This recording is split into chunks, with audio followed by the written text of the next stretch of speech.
ለላጤ ወንዶች ስኬት የሚጀምረው ከምትመርጣት ሴት ነው። ምክንያቱም እሷ ወይም የሰላም ምንጭ ወይም የውድቀትህ ምክንያት ትሆናለች። ብዙዎቻችሁ ዓላማዬን ላሳካ ገንዘብ ይኖረኝ እንጂ ሴት የዛኔ ትመጣለች ብላችሁ ታስባላችሁ።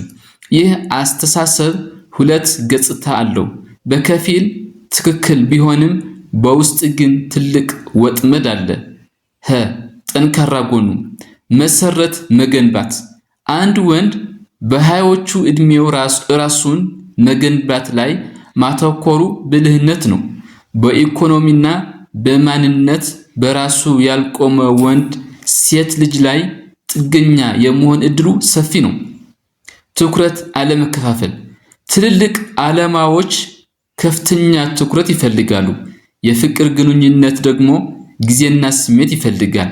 ስለዚህ ዓላማችሁ መሰረት እስኪያዝ መቆየት ስኬትን ያፈጥናል።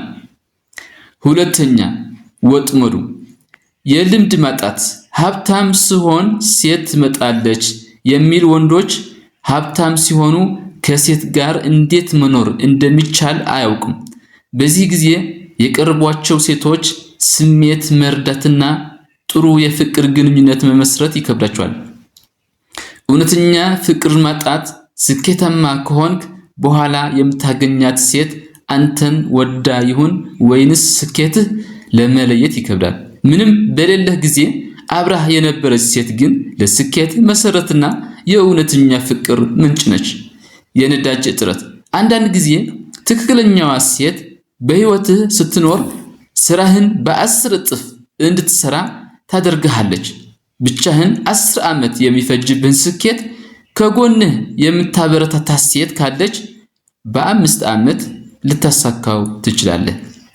ገና ወጣትና መሰረት ያልያዝክ ከሆንክ ለጊዜያዊ ደስታ ተብሎ በሚጀምረው የፍቅር ግንኙነት ጊዜህን አታባክን።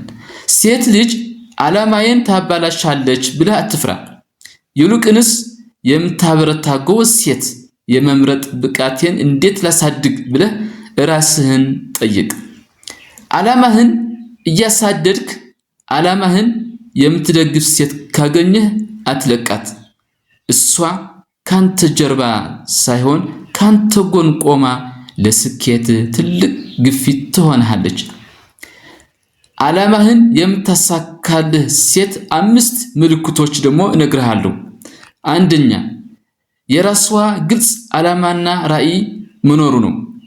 እሷ ራሷ የምትተጋበት ስራ፣ የምትማረው ትምህርት ወይም የምታሳድደውን ህልም ካላት ይህ ትልቅ ምልክት ነው። ዓላማ ያላት ሴት የትጋትና የድካምህ ዋጋ ታውቃለች።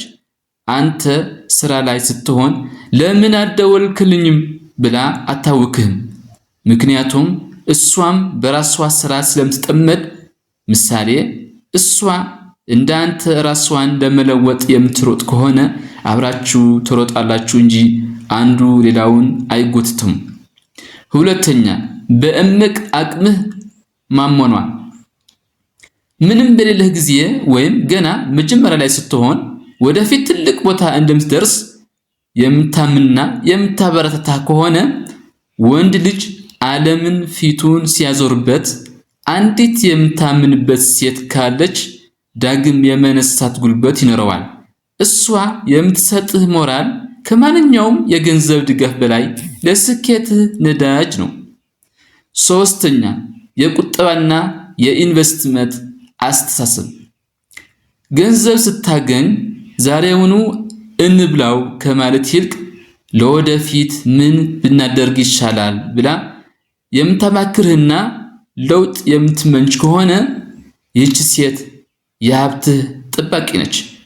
ዓላማህን ለማሳካት የሚሆንህን ካፒታል እንድታጠራቅም ትረዳሃለች።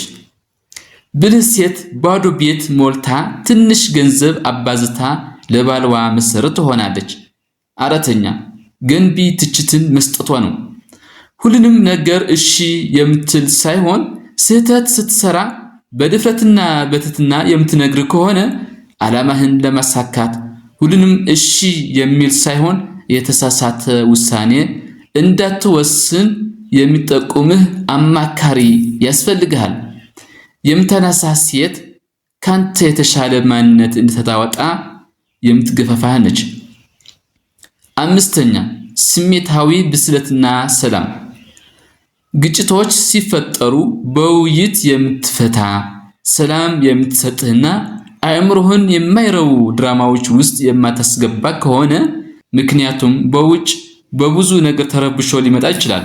ሚስት ደግሞ በቤት ሆና ሰላም ከሰጠችው ይህ ለሱ ትልቅ ነገር ነው። ሰላም የምትሰጥ ሴት አእምሮህ እንዲያርፍና ለነገው ስራ ዳግም እንድታደስ ታደርግሃለች። ስለዚህ እንደዚህ አይነት ሴት ካገኘ እሷ ልባምና መልካም ሴት ነች። እነዚህን ምልክቶችን ማየትና ትክክለኛውን ሴት የመምረጥ ውሳኔ ከመፍራት ይልቅ እነዚህን ምልክቶች ማየትና ትክክለኛውን ሴት መምረጥ ላይ